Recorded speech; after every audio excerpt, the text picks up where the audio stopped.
Well, I want to thank Governor Walz, you folks at CBS, and of course the American people for tuning in this evening. And one of the issues we didn't talk about was energy. And I remember when I was being raised by my grandmother, when she didn't have enough money to turn on the heat some nights because Ohio gets pretty cold at night and because money was often very tight.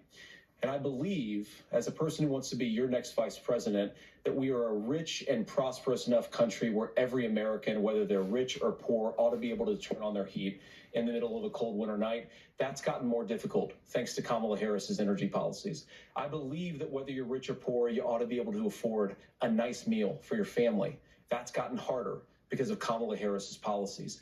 I believe that whether you're rich or poor, you ought to be able to afford to buy a house. You ought to be able to live in safe neighborhoods. You ought to not have your communities flooded with fentanyl. And that, too, has gotten harder with because of Kamala Harris's policies.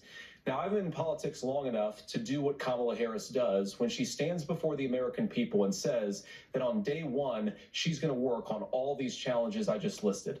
She's been the vice president for 3.5 years. Day one was 1,400 days ago, and her policies have made these problems worse. Now, I believe that we have the most beautiful country in the world. I meet people on the campaign trail who can't afford food, but have the grace and generosity to ask me how I'm doing and to tell me they're praying for my family. What that has taught me is that we have the greatest country, the most beautiful country, the most incredible people anywhere in the world. But they're not going to be able to achieve their full dreams with the broken leadership that we have in Washington. They're not going to be able to live their American dream if we do the same thing that we've been doing for the last 3.5 years.